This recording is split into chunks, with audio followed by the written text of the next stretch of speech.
ये कहानी है उस दिन की जब मेरी मंगेतर मेरी सौतेली बहन बन चुकी थी और मैं उस टूटी हुई जिंदगी को छोड़कर जब 20 अरब की संपत्ति लेकर निकल पड़ा था। फिर मैंने सोशल फीड पर एक मोमेंट डाल दिया, सीधा सीधा लिख दिया कि मेरी मंगेतर मेरे भाई के साथ भाग गई है तो ये यंग मास्टर अब सिंगल है। अगले ही पल उसकी दोस्त का कॉल आ गया। उसकी आवाज गुस्से से भरी हुई थी। लियू रोयान, क्या तुम पागल हो गई हो? फेंक इतना हैंडसम है कि कोई भी औरत उसे देखते ही पिघल जाए। मैं खुद भी उसे देखकर खुद को नहीं रोक पाती और तुमने उसे अपनी लव लाइफ में गैप देने दिया। लेकिन जैसे ही उसे पता चला कि मैं जा चुका हूँ वह एकदम आग बबूला हो गई। उसने तुरंत अपनी असिस्टेंट को भेजा मेरा पता लगवाने के लिए, लेकिन जवाब मिला मैं तो पहले ही अब्रॉड जा चुका हूँ। प्रेसिडेंट लियू, आपके स्टेटस के हिसाब से तो आप देश छोड़कर नहीं जा सकते। इस बार शायद उसने सच में आपको छोड़ दिया है। लियू रोयान की आंखें अचानक सिकुड़ गईं और फिर उसे क्लब वाली वो बात याद आ गई। तुम अभी अभी अपने लव नेस्ट से लौटे हो, है ना? वो फैंग तो आमतौर पर एक वाइल्ड लिटिल वुल्फ डॉग जैसा रहता है, किसी को सीरियसली नहीं लेता, लेकिन जब वो तुम्हारे साथ होता है तो सॉफ्ट भी होता है और टफ भी। मेरा दिल अजीब सा होने लगता है। तुम मुझसे शादी कब करने वाली हो? उस समय मैं वहीं ठिठक गया था। दिल इतनी जोर से धड़क रहा था कि ऐसा लग रहा था जैसे छाती फट जाएगी। आशा से भरा हुआ दिल। लेकिन जो जवाब मिला वो मजाक था। उसका नाम क्या है? उसका टोन बहुत हल्का था, सिर्फ 7 शब्द, और मेरे लिए वो 7 शब्द ऐसे थे जैसे 7 जहरीले खंजर एक साथ दिल में घुस गए हों। प्राइवेट रूम में एकदम सन्नाटा फैल गया। उसकी दोस्तों तक के चेहरे उतर गए। किसी ने धीरे से चुप्पी तोड़ी। नहीं हो सकता सिस्टर लियू, 3 साल हो गए और तुम्हारे दिल में अब भी व्हाइट मूनलाइट है? White moonlight? मेरे दिमाग में जैसे कुछ फट गया। सारा दिमाग खाली हो गया। लियू रोयन के दिल में व्हाइट मूनलाइट? मैं दरवाजे के बाहर खड़ा था, पत्थर बनकर सुन रहा था और फिर लियू रोयन की धीमी आवाज आई। जब हम ब्रेकअप हुए थे तब उसने कहा था 3 साल दो, वो कोशिश करेगा। दूसरों ने भी मुझे कहा था कि मैं भी कोशिश करूं। अगर हम फिर भी एक दूसरे को पसंद करेंगे तो वापस साथ हो जाएंगे। इसलिए मैंने भी उसकी बात मानी। 3 साल मैंने सब कुछ ट्राई किया। अब वो वापस आ जाना चाहिए था। मुझे ऐसा लगा जैसे आसमान सीधे मेरे ऊपर गिर गया हो। पूरा शरीर ठंडा पड़ गया, उंगलियां तक कांपने लगी। इन 3 सालों में जितनी भी स्वीटनेस थी, जितने भी वो पल थे जब मुझे लगता था कि हमारे दिल जुड़े हुए हैं, असल में वो सब सिर्फ उसका एक्सपेरिमेंट था, किसी और को टेस्ट करने का एक्सपेरिमेंट। तो फैंग का क्या होगा? उसकी पर्सनैलिटी के हिसाब से अगर उसे पता चला तो वह बात पूरी भी नहीं कर पाया था कि मैंने उस भारी प्राइवेट रूम का दरवाजा धकेल दिया। अंदर बैठे सब लोग चौंक गए। सभी की नजरें एक साथ मेरी तरफ मुड़ गईं। मैं वहीं खड़ा था, चेहरा डरावना सफेद पड़ चुका था और मेरी आंखें उस औरत पर टिकी थीं जो मेन सीट पर बैठी थी। लेकिन उसने सरप्राइज नहीं दिखाया, न पैनिक न गिल्ट। वो अभी भी उसी ठंडी अलग सी एक्सप्रेशन में बैठी थी। अगर उसके दिल में मेरे लिए जरा सी भी लाइकिंग होती तो वो अभी ऐसे नहीं बैठी होती। मैं धीरे धीरे उसकी तरफ बढ़ा, सीधे उसकी आंखों में देखते हुए। लियू रोयान, तुम्हें मुझसे कहने के लिए कुछ नहीं है? उसने बिना हिले जवाब दिया। कहने को कुछ नहीं है। तुमने जो सुना वही सच है। हम बस मजाक कर रहे थे। मैं हमेशा समझती थी कि तुम समझते हो। शिनलोहान ने तुम्हारे साथ दांव लगाया था मुझे जीतने के लिए। उसकी लग्जरी कार्ड्स में से जो चाहो ले लो, अगर कार्ड्स काफी नहीं है। कहते हुए उसने कोट पॉकेट से एक ब्लैक बैंक कार्ड निकाला और उसे धीरे से मेरे सामने कॉफी टेबल पर सरका दिया। ये रहे 100 मिलियन। 3 साल तक तुम्हारे बैक एंड कॉल पर रहने की पेमेंट समझो। अब से हमारा रिश्ता खत्म। इतना। लेकिन जैसे ही मैं उसके पास से गुजरा, अचानक मेरा हाथ आगे बढ़ा और मैंने उसका रिस्ट कस कर पकड़ लिया। लियू रोयन, लेकिन मेरे दिल में तुम्हारे लिए फीलिंग्स है। ये कहते हुए मेरे दिमाग में 3 साल की हर छोटी बड़ी याद घूम गई, हर एक पल। लेकिन उसने सिर हिला दिया, फोन निकाला और मुझे एक नया मैसेज दिखाया। स्क्रीन पर साफ लिखा था, बयू 3 साल मैंने कोशिश की लेकिन मैं अब भी सिर्फ तुम्हें ही पसंद करता हूँ। चलो वापस साथ हो जाते हैं। उस पल मुझे लगा जैसे मेरी दुनिया पूरी तरह कोलैप्स हो गई हो। लियू रोयन ने स्क्रीन पर एक पल नजर डाली, फिर उसने धीरे धीरे मेरी उंगलियां खोल दी जो उसके रिस्ट को जकड़े हुए थी। सॉरी, मेरे दिल में तुम्हारे लिए फीलिंग्स नहीं है। और फिर उसने कोई अटैचमेंट नहीं दिखाया, सीधा मुड़ी और बड़े कदमों से चली गई। उसने कह दिया कि फीलिंग्स नहीं है। तो फिर इन 3 सालों में सिर्फ मैं ही पागल बनकर जी रहा था। अपनी सारी सच्ची भावनाएं, अपनी सारी ऑनेस्टी मैंने उसकी बनाई हुई इस प्ले में उंडेल दी थी। मैं वहीं खड़ा रहा, खाली हाथ को देखता रहा। अगले ही पल मैंने कॉफी टेबल पर रखी एक्सपेंसिव फॉरेन लिकर उठाई और जोर से फर्श पर दे मारी। एक तेज आवाज हुई। पूरे प्राइवेट रूम में सन्नाटा फैल गया। कोई आगे बढ़कर मुझे रोकने की हिम्मत नहीं कर पाया। पता नहीं कितनी देर बीती। मैं क्लब से बाहर निकला, रात की हवा लगी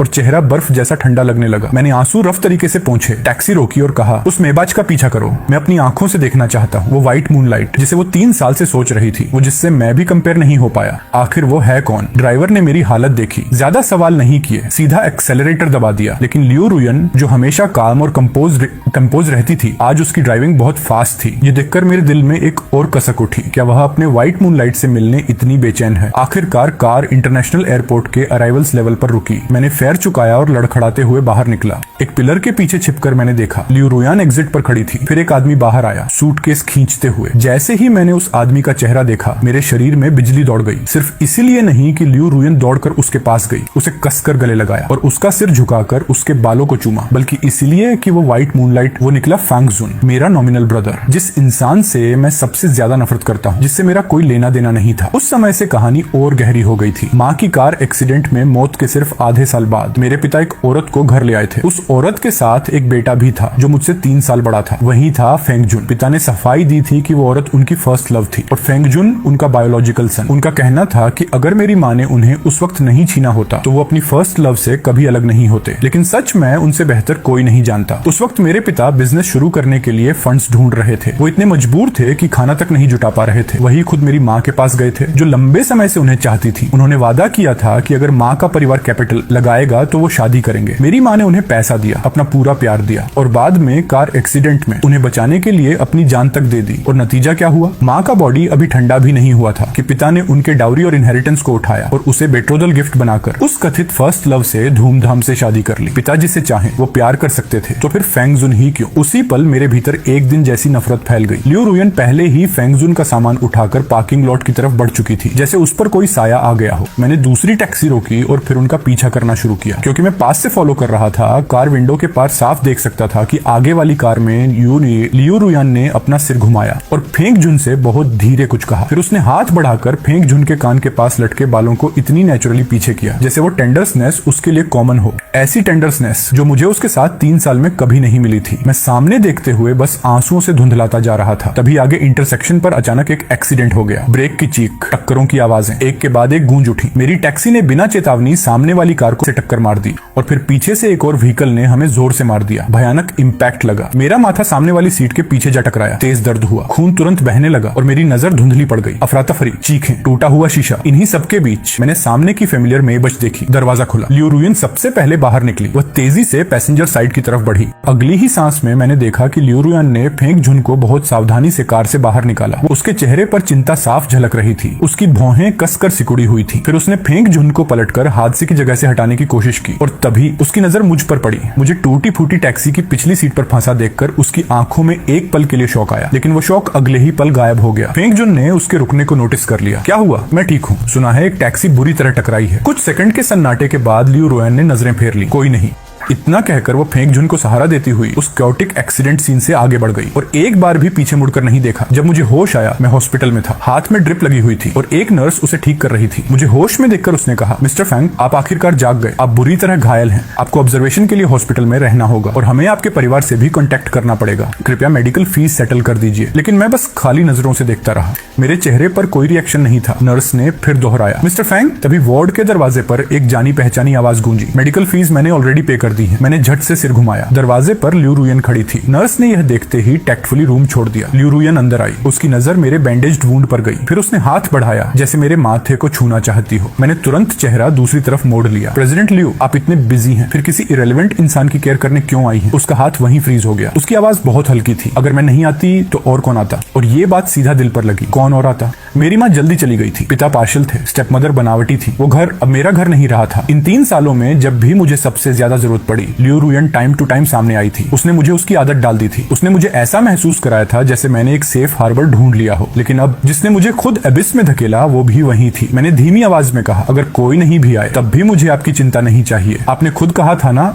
हम ओवर हैं। मैंने सांस खींची, खुद को सीधा रखने की कोशिश की। प्रेसिडेंट लियू, मैं इतना पैथेटिक नहीं हूँ कि आपसे क्लिंग करता रहूं। आपने कहा कि आपको मुझसे फीलिंग्स नहीं है, तो मैं भी शेमलेसली आपके पीछे नहीं पड़ा रहूंगा। मेरी आवाज कांप नहीं रही थी, लेकिन अंदर सब टूट रहा था। और वैसे भी आप सच में मानती हैं कि जब मैंने पहले कहा था कि मेरे फीलिंग्स हैं तो मैं सीरियस था? मैंने उसकी तरफ देखा नहीं, फिर भी हंसकर बोला, मैं तो कैजुअली बोल रहा था, हम बस खेल रहे थे। और लियू रुयन, आप वाकई फेक हैं। उस वक्त लियू रुयन की आंखें लाल थी। वो मुझे ऐसे देख रही थी जैसे कुछ कहना चाहती हो। भौहें हल्की सी सिकुड़ी हुई थी। वो बोलने ही वाली थी कि तभी नर्स जल्दी से दरवाजा खोलकर अंदर आई। मिस्टर फेंग, उधर एग्जामिनेशन खत्म हो गया है, वो आपको ढूंढ रहे हैं। ये सुनते ही मुझे लगा जैसे किसी ने मेरी पूंछ पर पैर रख दिया हो। बस हो गया, अब जाओ अपने व्हाइट मूनलाइट के पास, मुझे यहाँ तुम्हारी जरूरत नहीं। लियू रुयन चुपचाप कुछ सेकंड तक मुझे देखती रही। फिर उसने कहा, मैं तुम्हारे साथ रहने आई थी, किसी और वजह से नहीं। तुम शिनलोहान के फ्रेंड हो, उसी ने मुझे तुम्हारी देखभाल करने को कहा था। ये सुनकर मुझे आखिर हंसी आ गई, लेकिन हंसी के साथ वंड भी खिंच गया। दर्द शरीर का था, पर वो दिल के दर्द का एक छोटा सा हिस्सा भी नहीं था। मैंने गहरी सांस ली। लियू रुयन, चिंता मत करो, मैं इतना डेल्यूशनल नहीं हूँ। उस पल लियू रुयन का दिल थोड़ा सा कांप गया। ये पहली बार था जब उसने मुझे इस तरह रोते देखा था। उसके होंठ थोड़े खुले जैसे कुछ कहना चाहती हो, लेकिन अंत में उसने कुछ नहीं कहा। वो मुड़ी वार्ड से बाहर चली गई। उसकी सीधी रेजोल्यूट बैक देखकर मैं और नहीं संभल पाया। हॉस्पिटल बेड पर ढह गया। मुझे लगा था मैं बहुत देर तक रोऊंगा, लेकिन अजीब बात थी, आंसू जल्दी सूख गए। अगले कुछ दिनों तक मैं हॉस्पिटल में अकेला ही अपना ध्यान रखता रहा। बैंडेज बदलते वक्त दर्द से पसीना छूटता था। खाना ऐसा लगता था जैसे कागज चबा रहा हूँ। और कभी कभी हॉलवे में नर्सेस की विस्पर सुनाई देती थी। वे कहती थी कि नेक्स्ट वीआईपी वार्ड में पड़े फेंग जुन कितने लकी हैं। मिस लियो रुयान खुद उन्हें खाना पानी दे रही है,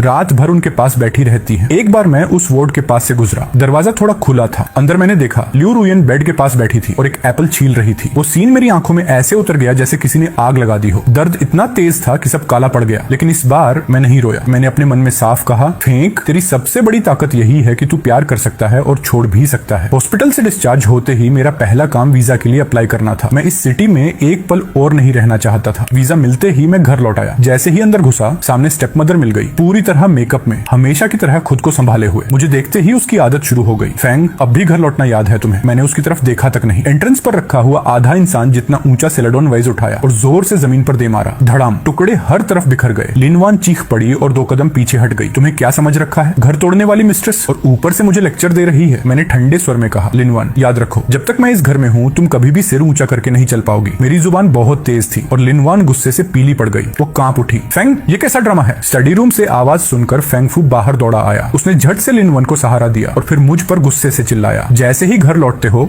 ट्रबल शुरू कर देते हो, थोड़ा मैच्योर नहीं हो सकते? मैंने अपने पिता को उस औरत की ढाल बनते देखा और हंस दिया। ट्रबल मैं कर रहा हूँ, ठीक है, बस मेरी इनहेरिटेंस जल्दी दे दो। मैं विदेश चला जाऊंगा और फिर कभी वापस नहीं आऊंगा। फेंगफू घबरा गया, फिर चेहरे पर फेक कंसर्न लाकर बोला, बकवास मत करो, विदेश क्यों जाओगे? यहीं रहो, ये हमेशा तुम्हारा घर है, हम फैमिली हैं। मुझे लगा मैं सबसे बड़ा मजाक सुन रहा हूँ। मैंने एकदम ठंडे स्वर में कहा, स्टेप मदर, एक्टिंग बंद करो। फेंगफू, तुम, फेंगजुन, सब एक फैमिली हो। मेरी माँ मर चुकी है, अब मेरा कोई घर नहीं है। सीधे अपनी प्राइस बताओ, मुझे मेरा हिस्सा चाहिए। ये सुनते ही फेंक मिंग होंग का चेहरा बिगड़ गया। लंबे सन्नाटे के बाद उसने बनावटी अंदाज में कहा, डैड को पता है कि तुम्हें फैमिली से शिकायत है, लो अभी 5 मिलियन ले लो, बाहर जाकर अपना मन शांत कर लो। मैंने ठंडी हंसी हंसी, 5 मिलियन? फेंक मिंग होंग, तुम आज जिस जगह पर हो वहां तक मेरे मैटरनल ग्रैंडफादर के पैसे से पहुंचे हो। मेरी माँ की लाई हुई डाउरी से तुमने सब कुछ खड़ा किया और तुम्हारी अपनी जान भी मेरी माँ ने अपनी जान देकर बचाई थी। अब उन्हीं के पैसों से इस मिस्ट्रेस और उसके बास्टर्ड को पाल रहे हो और मुझे 5 मिलियन से टालना चाहते हो? शर्म कहाँ बची है? फंग मिंग होंग, मेरे शब्दों ने उसे जोर से चुभो दिया। वो शर्म और गुस्से से लाल हो गया। आखिर कितना चाहिए तुझे? मैंने सीधा जवाब दिया, सीधी बात करता हूँ, मैं तैयार होकर आया हूँ। मैंने पॉकेट से एक डॉक्यूमेंट निकाला और उसके सामने रख दिया।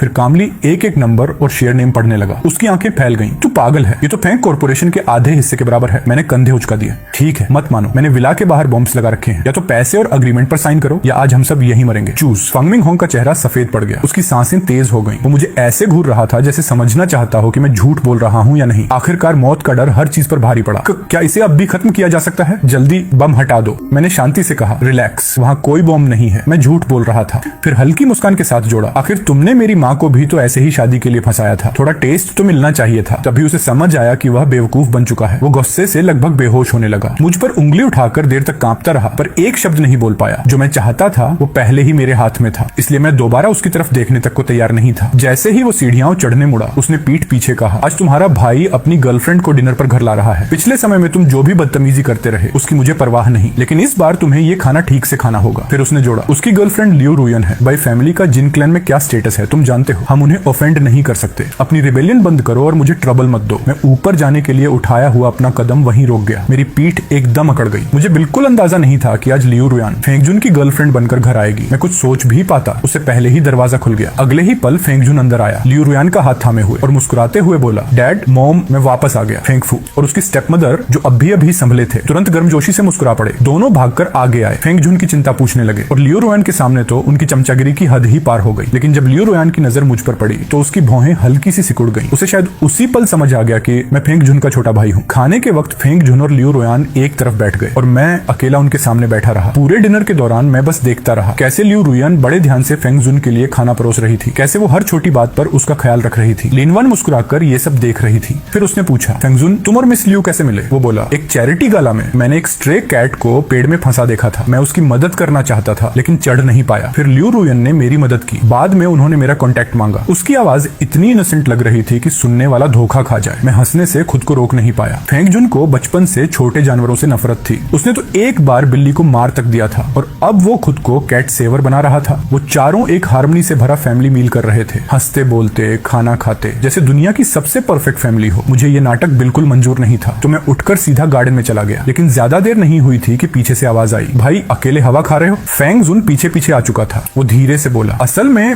मुझे पता है तुम ऐसे क्यों बिहेव कर रहे हो? हमारे सर्कल में सबको पता है कि तुम्हारे और लियो रोयन के बीच ये 3 साल क्या थे। मैंने उसकी तरफ पीठ ही रखी। सिर्फ इतना हुआ कि मेरा शरीर हल्का सा स्टिफ हो गया, लेकिन मैं मुड़ा नहीं। वो आगे बोला, सच बताऊं, जब मुझे पहली बार पता चला तो मैं थोड़ा वरीड था। आखिर मेरे छोटे भाई का चार्म तो बहुत है, लड़के हों या लड़कियां, कोई भी अट्रैक्ट हो जाए। फिर उसकी आवाज में तिरस्कार उतर आया। अफसोस, इतना अच्छा फेस भी बेकार चला गया। तुम्हारी माँ मेरी माँ से नहीं जीत पाई और तुम मुझसे नहीं जीत सकते। ये 3 साल बस मेरी चैरिटी थे तुम्हारे लिए। अब जब असली वाला वापस आ गया है तो नकली को बाहर निकलना ही पड़ेगा। मैं धीरे धीरे मुड़ा, लेकिन उसके एक्सपेक्ट किए हुए गुस्से या दर्द के बजाय मेरी आंखों में सिर्फ मजाक था। मैं ठंडी हंसी हंसा। चैरिटी? फंगजुन, विदेश में इतने साल रहकर तुम भूल गए कि तुम असल में हो क्या? एक बास्टर्ड जो सिर्फ अपनी माँ की वजह से इस घर में घुस पाया। एक पैथेटिक आदमी जो औरत को पाने के लिए चालें चलता है। और अब मेरे सामने चैरिटी की बात कर रहे हो। मैं और करीब गया। तुम्हारी माँ ने वो कचरा उठाया जो मेरी माँ ने नहीं चाहा, और तुम वो औरत उठा रहे हो जिसे मैं छोड़ चुका हूँ। तुम दोनों माँ बेटे एक ही ब्लड लाइन के हो, हमेशा दूसरों का छोड़ा हुआ उठाते हो। फेंग जुन, उसकी मुस्कान वहीं जम गई। चेहरा पहले पीला पड़ा फिर हरा। उसने सोचते हो तुम जीत गए? असली बात यह है कि मैंने सिर्फ एक ऐसी औरत को खेला और छोड़ दिया जिसे अब मैं नहीं चाहता था, और तुम उसे ट्रेजर समझकर शो ऑफ कर रहे हो। इतना कहकर मैं मुड़ा और जाने लगा, लेकिन जैसे ही मैंने पलटकर कदम बढ़ाया, पीछे से अचानक एक चीख सुनाई दी। धड़ाम। फेंग जुन का माथा गार्डन की स्टोन बेंच के किनारे से जा टकराया। खून तुरंत फूट पड़ा। लगभग उसी समय लियो रोयान, फेंग मिंग होंग और लिन वैन लिविंग रूम से भागते हुए बाहर आए। फेंग जुन जमीन पर गिर पड़ा, अपना ब्लीडिंग माथा पकड़े हुए।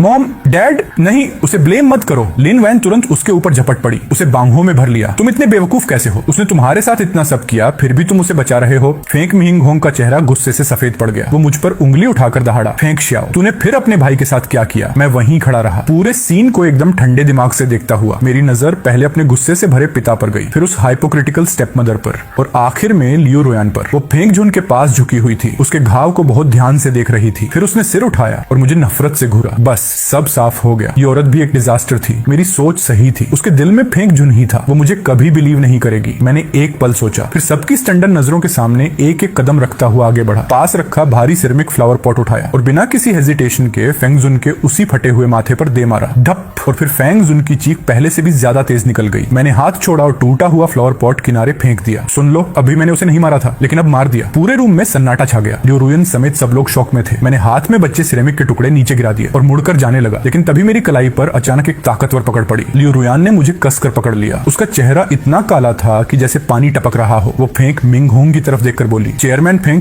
आपके बेटे ने ये सब किया है। अगर इसे सही से डिसिप्लिन नहीं किया गया तो मैं इसे ऐसे नहीं छोड़ूंगी। फेंग मिंग होंग को फेंग जुन के लिए दुख भी था और लियो रोयन की पावर का डर भी, इसलिए वो तुरंत झुक झुक कर बोलने लगा, प्रेसिडेंट लियो, आप निश्चिंत रहिए, मैं इस नालायक बेटे को आज ही सबक सिखाऊंगा। उसने बॉडीगार्ड्स को आवाज दी, इसे पकड़ो, इस अनफिलियल बेटे को एंसेंट्रल हॉल में ले जाओ और घुटनों पर बैठाओ। मैंने तड़प कर झटका दिया। हिम्मत कैसे हुई? मैं अपने पिता को आग जैसी आंखों से घूर रहा था, लेकिन फेंग मिंग होंग ने मेरी तरफ देखा तक नहीं। वो फिर से लियो रोयन की तरफ मुड़कर मीठी आवाज में बोला, प्रेसिडेंट लियो, आप क्या कहती हैं? इसे एंसेस्ट्रल हॉल में घुटनों पर बिठाकर अपनी गलती पर सोचने देना, कैसी पनिशमेंट रहेगी? लियो रोयन ने फंग जुन को सहारा दिया। उसका माथा बुरी तरह खून से भरा हुआ था। बहुत हल्की सजा है। स्टडी में एक हॉर्स व्हिप लटकी हुई देखी थी, वो सिर्फ डेकोरेशन तो नहीं है ना? इतना कहकर वो फेंग जुन को सहारा देती हुई चली गई। एक बार भी पीछे मुड़कर नहीं देखा। मैं बिजली गिरने की तरह वहीं खड़ा रह गया। सच मानो समझ ही नहीं आया। वो सच में चाहती थी कि फेंग मी होंग मुझे हॉर्स व्हिप से मारे। फेंग मी होंग ने तुरंत बात पकड़ ली। वो बॉडीगार्ड्स पर चिल्लाया, सुना तुमने? पहले 30 लैशेस दो, फिर एंसेस्ट्रल हॉल में घुटनों पर बैठाओ। मेरी इजाजत के बिना उसे उठने मत देना। मैं पूरी ताकत से छूटने की कोशिश कर रहा था, लेकिन बॉडीगार्ड्स ने मुझे कसकर दबोच रखा था। इतने लोगों के खिलाफ होने पर भी मैं शांत नहीं रह पाया। मैंने कहा था कि मुझे फर्क नहीं पड़ता, लेकिन सच ये था कि मुझे बहुत फर्क पड़ता था, वरना फेंग जुन के कुछ शब्द मुझे इस तरह भड़काते ही क्यों? मुझे घसीटते हुए साइड हॉल ले जाया गया। जब फिर होश आया, मैं अपने ही कमरे के बेड पर पड़ा था। पूरा शरीर ऐसे दर्द कर रहा था जैसे किसी ने कुचल दिया हो। जंगमा चुपचाप मेरे घावों पर दवा लगा रही थी। उसकी आंखों से आंसू लगातार बह रहे थे। वो बहुत धीरे बोली, यंग मास्टर, बस मान जाइए, मास्टर के आगे झुक जाइए। इतना क्यों सफर कर रहे हैं? मैंने कमजोर आवाज में सिर हिलाया। झुक जाऊं? इस फैमिली के आगे झुकना तो मेरे पास कुछ भी नहीं बचेगा। मैंने दर्द के बीच एक मुस्कान खींची। वो मुस्कान रोने से भी बदतर थी। बस मार है, मैंने भी तो फेंग जुन पर पलटकर वार कर दिया, कोई नुकसान नहीं हुआ। इतना कहकर मैंने पिलो के नीचे से बैंक कार्ड निकाली और बड़ी मुश्किल से उसे आंट जांग के हाथ में ठेल दिया। ये रख लो। आंट जांग चौंक गई। उसने जल्दी से कार्ड वापस धकेलते हुए कहा, यंग मास्टर, मैं आपका पैसा कैसे ले सकती हूँ? मैंने धीमी आवाज में कहा, मैंने ये बहुत पहले तैयार कर लिया था। मैं अब्रॉड जा रहा हूँ, शायद वापस ना आऊं। तुम मेरी माँ के मायके से आई थी, एक पुरानी सर्वेंट हो, यहाँ रही तो वो लोग तुम्हारे साथ अच्छा नहीं करेंगे, ये पैसे तुम्हारे बुढ़ापे के लिए काफी है, मेरी बात मानो, नौकरी छोड़कर यहाँ से चली जाओ। आंट जांग ने उस पतली सी कार्ड को देखा, फिर मेरी टूटी हुई हालत को देखा। मैं खुद जख्मी पड़ा था, फिर भी उसके बारे में सोच रहा था। वो अपने आंसू रोक नहीं पाई, वो घुटनों पर गिरने ही वाली थी कि मैंने तुरंत रोक दिया। आंट जियांग, मैंने अचानक कहा, मुझे आपकी लोटस रूट और स्पेयर रिब सूप की याद आ रही है। वो तुरंत आंसू पोंछकर खड़ी हो गई। ठीक है, अब भी बनाती हूँ, अभी ले आती हूँ। वो जल्दी से किचन की तरफ भागी। कमरा फिर से शांत हो गया। मैंने उस सजे संवरे लेकिन ठंडे सीलिंग को देखा और धीरे धीरे आंखें बंद कर ली। अगले कुछ दिनों तक मैं अपने कमरे में ही रिकवर करता रहा। दर्द को सहते हुए मैंने अपना सारा सामान धीरे धीरे पैक करना शुरू कर दिया। मैंने लियू रुयन की दी हुई सारी चीजें भी अलग निकाल दी। वो मुझसे प्यार नहीं करती थी, पर पैसे में उदार थी। ये अब साफ हो चुका था। इन सब चीजों की कुल कीमत लगभग 100 मिलियन के आसपास थी। पहले तो मेरा मन हुआ इन्हें सीधे फेंक दूं, लेकिन फिर मेरे दिमाग में एक और बात आई। तो मैंने उस हाई एंड क्लब के ओनर को कॉल किया जहां मैं अक्सर जाता था। सुना था क्लब में हाल ही में चैरिटी ऑक्शन हो रही थी। मैंने कहा, मेरे पास भी ऑक्शन करने लायक बहुत सी चीजें हैं। दूसरी तरफ से जवाब तुरंत आया, आज रात इवेंट है, तुम आ जाओ। शाम को मैं वो बड़े बड़े डिब्बे लेकर क्लब पहुंचा। आइटम्स ऑक्शन मैनेजर को सौंपकर मैं मुड़ा ही था कि किस्मत ने फिर मजाक कर दिया। सामने लियू रुयन और फंगजुन साथ साथ अंदर आते दिखे। लियू रुयन फंगजुन से चिपकी हुई थी और फंगजुन की नजर जैसे ही मुझ पर पड़ी, उसकी आंखों में चमक आ गई। मेरे हाथ अपने आप कस गए, लेकिन मैंने तुरंत ढीले कर दिए। आज मुझे गंभीर काम करना था। इन दोनों पर अपनी इमोशंस बर्बाद करने की कोई जरूरत नहीं थी। मैं अभी बैठा ही था कि अचानक लाइट्स डिम हो गई। होस्ट स्टेज पर आया और एक्साइटेड होकर बोला कि ऑक्शन शुरू होने से पहले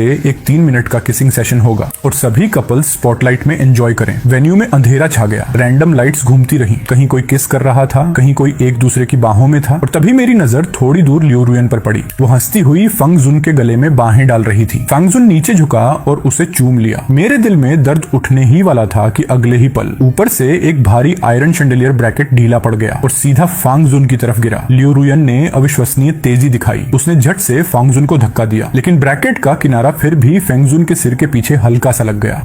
ये देखते ही उसका चेहरा सफेद पड़ गया। वो तुरंत फंगजुन को खींचते हुए पार्किंग लॉट की तरफ भागी ताकि उसे हॉस्पिटल ले जा सके। उधर मुझे भी एक और शैंडिलियर ब्रैकेट लगा। दर्द इतना तेज था कि मैं लगभग बेहोश ही हो गया। एक दयालु राहगीर मुझे भी हॉस्पिटल ले गया। ये एक्सीडेंट अचानक हुआ था और उतनी ही जल्दी खत्म भी हो गया। कुछ ही लोग इसमें फंसे थे। मैं अभी घर पर पड़े पड़े परेशान था और अब फिर हॉस्पिटल में लेटा था, लेकिन वार्ड में ठीक से टिक भी नहीं पाया था कि लियू रुयन अंदर घुस आई। उसका चेहरा डरावना काला था। उसकी नजरें ऐसी थीं जैसे अब भी मुझे जिंदा ही खा जाएगी। फेंक, उसने दांत पीसते हुए कहा, मैंने सर्वेलेंस फुटेज देख ली है। तुमने क्लब स्टाफ को रिश्वत दी, जानबूझकर लैंप ब्रैकेट ढीला कराया ताकि फंगजुन को मार सको। क्या तुम पागल हो गए हो? मैंने उसकी तरफ ठंडी नजर से देखा। लियू रुयन के अलावा और कौन फंगजुन से इतनी नफरत करेगा? मैंने साफ कहा, नहीं लियू रुयन, तुम मुझे बदनाम नहीं कर सकती। उसकी आंखों में गुस्सा और गहराया। फेंक, वो और भड़क गई। है अगर मैं तुम्हें सबक नहीं सिखाऊंगी तो तुम सच नहीं बोलोगे, कहकर उसने फोन निकाला और कॉल किया। फैंक फैमिली के सेकंड यंग मास्टर पर इंटेंशनल इंजरी का शक है। आदमी भेजो और उसे कुछ दिनों के लिए बंद कर दो, उसे होश आ जाएगा। मेरी आंखें फैल गईं, चेहरा डिसबिलीफ से भर गया। मुझे विश्वास ही नहीं हुआ कि वो सच में अपने कॉन्टेक्ट्स इस्तेमाल करके मुझे जेल भिजवाने जा रही थी। तो फिर मेरा मार खाना किस काम आया? थोड़ी ही देर में यूनिफॉर्म पहने लोग हॉस्पिटल वार्ड में आ गए। डॉक्टर की आपत्तियों और मेरी चोटों की कोई परवाह किए बिना उन्होंने मुझे जबरदस्ती उठा लिया। अगले कुछ दिन मेरे लिए नर्क से कम नहीं थे। वहाँ मुझे बुरी तरह सताया गया। एक ही कमरे के लोग जैसे खास इलाज पाए हुए थे। मुझे हर तरह से परेशान करते रहे। मारपीट,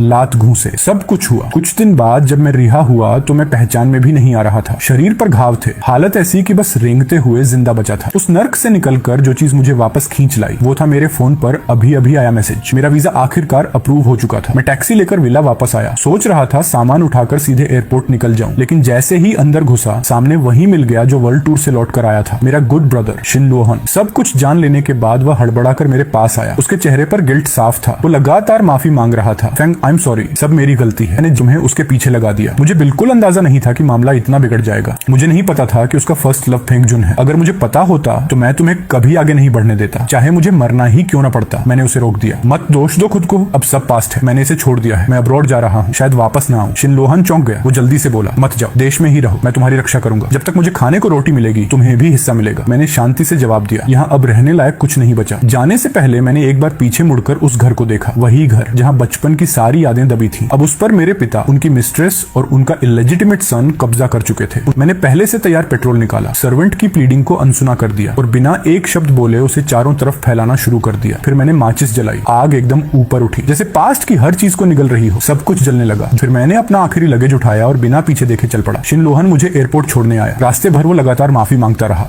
वो कहता रहा कि कॉम्पेंसेशन में अपनी पूरी लग्जरी कार्स की गैराज मुझे दे देगा। मैंने बस हल्का सा सिर हिलाया, कार की खिड़की से बाहर देखते हुए बोला, ओह वैसे फेंक, चाहे मैं टैलेंट पर भरोसा करूं या नहीं, इस फेस के साथ मेरे लिए आगे की दुनिया सिर्फ बेहतर ही बेहतर होगी। हमारा हैंडसम मिस्टर फेंक जो चाहे पा सकता है। एयरपोर्ट पहुंचकर शिन लोहान ने मुझे गले लगा लिया और छोड़ने का नाम ही नहीं लिया। वो अब भी लगातार माफी मांग रहा था। मैं उसे जानता था, उसका टेम्पर ऐसा ही था। मैंने उसे ब्लेम नहीं किया, उसकी गलती नहीं थी। मैंने धीरे से उसकी पीठ थपथपाई, तब जाकर उसने मुझे छोड़ा। हाथ हिलाते हुए मैं सिक्योरिटी चेक पॉइंट की तरफ बढ़ गया। शिन लोहान वहीं खड़ा मुझे तब तक देखता रहा जब तक मेरी परछाई कॉरिडोर में गायब नहीं हो गई। पता नहीं वो कितनी देर चुप खड़ा रहा। फिर उसने हिम्मत जुटाकर लियू रुयन का नंबर डायल किया। फोन बहुत देर तक बजता रहा, फिर उठा। उसकी आवाज सख्त थी, कजिन सुनो, मुझे पता है तुम्हें फेंक पसंद है, लेकिन तुम और फेंक 3 साल से साथ रहे हो। वो जा रहा है और फिर कभी वापस नहीं आएगा। क्या तुम इतना भी नहीं कर सकती कि उसे छोड़ने आ जाओ? कुछ सेकंड तक लाइन पर सिर्फ डेड साइलेंस रहा। फिर आखिरकार लियू रोयन की आवाज आई, तुमने किसके बारे में कहा कि चला गया? फेंक? शिन लोहान ने तेजी से कहा, हाँ फेंक, वो जा चुका है, देश छोड़ दिया, सबसे पहले वाली फ्लाइट से निकल गया। उसने कहा कि वो वापस नहीं आएगा और उसने ये भी कहा कि ये सब तुम्हारी वजह से हुआ। अब खुश हो? अगले ही पल शिन लोहान लगभग चिल्ला पड़ा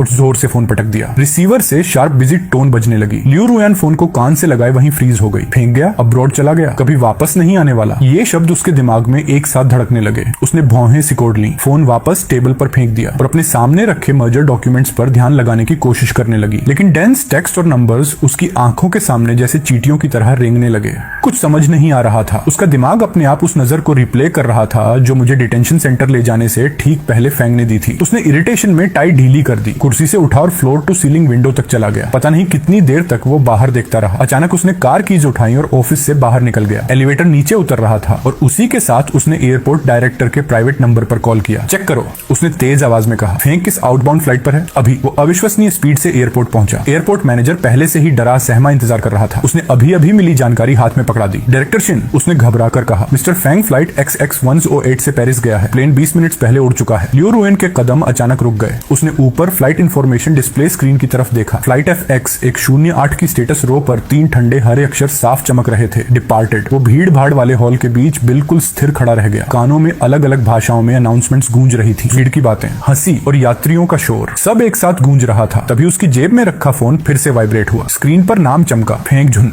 उसने गहरी सांस ली और कॉल उठा ली, लेकिन कुछ बोला नहीं। उधर से फेंक झुन की आवाज आई, मेरा सिर अभी भी थोड़ा चकरा रहा है, तुम अभी भी बिजी हो क्या? मुझे तुम्हारी याद आ रही है। अगर पहले वाला वक्त होता तो वो सब कुछ छोड़कर तुरंत उसके पास दौड़ जाता, लेकिन इस पल वो बस खिड़की के बाहर देख रहा था। उस उड़ान की रोशनी जो अभी अभी रात के आसमान में गायब हुई थी। काफी देर तक वो चुप रहा, फिर आखिरकार बोला, मैं अब भी आता हूँ। जब वो हॉस्पिटल के VIP वार्ड में पहुंचा, फेंग जुन बेड के हेडबोर्ड से टेक लगाए बैठा था। जैसे ही उसने उसे देखा, उसके चेहरे पर तुरंत खुशी की मुस्कान आ गई। लियू रोयन बेड के पास बैठ गई। वो फेंग जुन की लगातार चलती बातें सुनती रही, लेकिन उसका ध्यान कहीं और था। फेंग जुन ने उसकी असामान्य चुप्पी भांप ली। वो बहुत सावधानी से बिना सीधे पूछे बोल उठा, क्या तुम फेंक के बारे में परेशान हो? डैड ने सब बता दिया, वो विदेश चला गया है। लेकिन इस बार उसने हद कर दी। वैसे थोड़ी देर के लिए विदेश जाकर दिमाग ठंडा करना बुरी बात भी नहीं है। जब वो सोच लेगा शायद वापस आ जाए। चलो अब उसके बारे में बात नहीं करते। फेंग जुन तुरंत नोट कर दिया। उसके चेहरे पर फिर से मुस्कान लौट आई, लेकिन उसे क्या पता था, जब वो सो गया लियू रुयन ने फिर से फोन निकाला। उसकी उंगली स्क्रीन पर कुछ देर होवर करती रही। आखिरकार उसने असिस्टेंट की चैट विंडो खोली और टाइप किया, फेंग पर नजर रखो, उसकी अब्रॉड एक्टिविटीज की ब्रीफ हर हफ्ते मुझे भेजना। लेकिन सेंड बटन दबाने से ठीक पहले उसकी उंगली रुक गई। मैं क्या कर रही हूँ? वो तो बस एक प्ले थिंग है, क्या वो इतनी अटेंशन के लायक है? और अगले ही पल उसने एक झटके से ड्राफ्ट मैसेज डिलीट कर दिया। फेंग जुन के साथ फिर से जुड़ने के बाद की जिंदगी बाहर वालों को परफेक्ट लगती थी। लोगों को लगता था beautiful woman, handsome man, perfect pair.